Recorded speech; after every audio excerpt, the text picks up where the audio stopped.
very good evening to you. Thank you for joining us, and welcome, of course, to Sports Tonight. It's a very beautiful Thursday night, and we're here to do what we love to do, which is to update you with the latest in the world of sports. My name is Toyi Ibitoye, and we have quite a lot lined up for you on the show tonight, and it promises to be fun-filled, exciting, very loaded. A lot of very important persons are already in our studios just for one show. That's Sports Tonight. But before we go on, to serve you the latest in the world of sports, you probably need to see what is scrolling on the screen. That's the bit of breaking news coming through from Abuja. Worrying reports around explosion once again at Nyanya. These are the stories that are filtering in from our newsroom, and we've been told to just inform you that you'll be getting a lot more around all of this in subsequent bulletin. But that is the situation report we're getting from Abuja. Once we are able to establish contact, we may have to break the regular scheduling of Sports Tonight just to get a few updates for you from what is going on in Abuja. That's how we have to start off the show tonight. Disturbing news coming through from the Federal Capital Territory around explosions again this evening. Once we are directed to cross over to Abuja for updates, we may have to just break the transmission of Sports Tonight and get you updates around it. And you can already see the message scrolling on your screen. All right, that's disturbing, but we hope that everything will be under control, and we hope that casualty figures will be very low, if possible. No casualties at all. We hope so. Once we're able to get information, we will surely let you know. So, welcome to Sports Tonight. Once again, I'm starting off the show tonight with Austin Okonakwa. Austin, how do we start the show on a day like this, when these kind of stories keep filtering in left, right, and center? We just make it light, put hope out there, tell people it can only get better, and we just pray that someday all of this will be history in this country. That's the prayer. Let me just give you an idea of what we'll be doing on the show tonight. Of course, we have to talk about the big event coming up in 42 days' time. That's the FIFA World Cup. We also have to look at what is going on the domestic scene, how our national teams are getting ready. Today we'll talk about the girls, the Super Falcons. We will, of course, fill you in with the Nigerian National League. We told you on this show yesterday, games were played yesterday. Some games were played today. We will try to get you the results of some of those games as we go on. We will also continue our build-up. The road race is this weekend. It's a massive event, and we will talk about it as well. Table tennis features very prominently on the schedule for tonight, and of course squash as well features very prominently on Sports Tonight.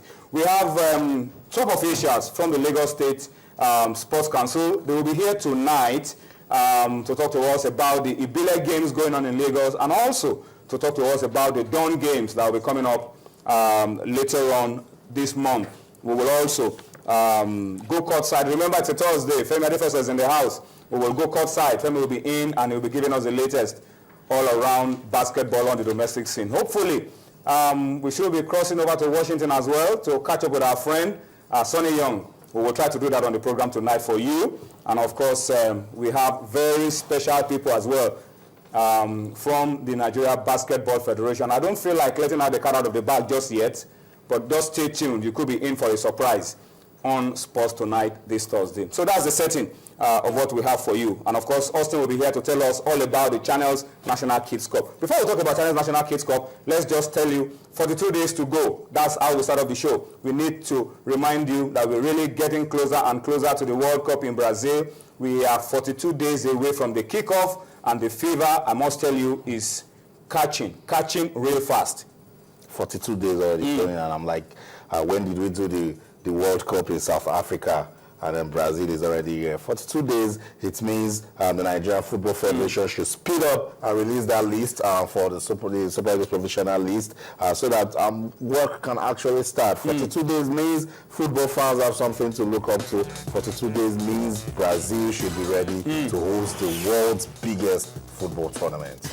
All right, so 42 days to go. And the story now is about final squad list, provisional squad.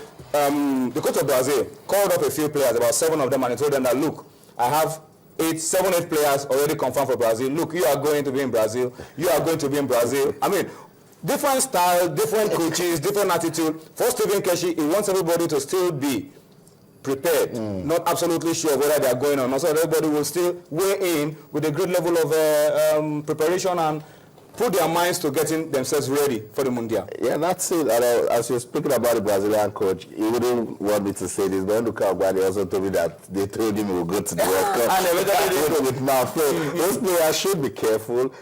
It's all about performance. It's not like when you don't make that list, you're not a good player. But there's just so much to pick from. And that's what we're saying in this part of the world, that since there will be so much work to do in looking at these players that will make that final to a three-man list, then we should know those ones are already in the provisional list so that work can start. All right, let's move away from the World Cup now and talk about the girls, talk about the Super Falcons of Nigeria. And the other day, it was a friendly game that we played against Cameroon. We won that game by 1-0. But today, Coach Edwin Okon has gone a step further. He's been training with a new set of players, trying to give a lot of young players opportunity to play for the Super Falcons. And today, Edwin Okon named 8 foreign-based players for the African Women Championship qualified, and Nigeria will be playing later this month against Rwanda.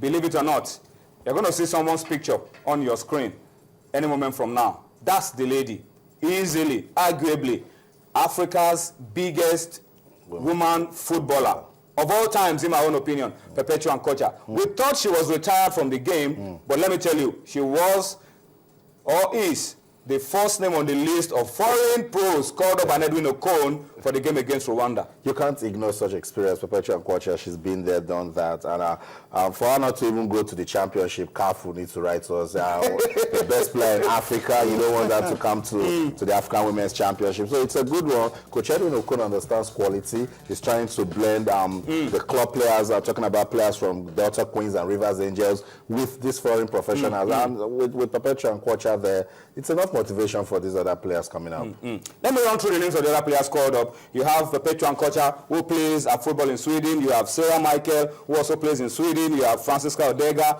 also plays football in Sweden. You have Onome Ibi, plays in Belarus. We have Osinachi Ohale, who plays in the United States of America. She just moved to the United States of America. That's a good one for Osinachi Ohale, who was a part of the under-20 team that finished second a few years ago, in 2010 to be precise. Faith Ikidi, the defender, also plays in Sweden. Desire Pahanoze plays in Turkey. And we have Elin Okaonu, who also plays in Sweden. These players have been called up by Edwin Okon for the African Women Championship qualifier against Rwanda. That game comes up on the 24th of May, and these players are to report on 13th of May, and then train with the players who have been in camp for the past 1 month for us to have a squad that will take to Rwanda for the qualifiers. All right, we will need to go on our first break now. And when we return from the break, we'll spend some time, talk very quickly about the China's National Kids Cup and a few stories on the local scene on Sports Tonight. Join us again.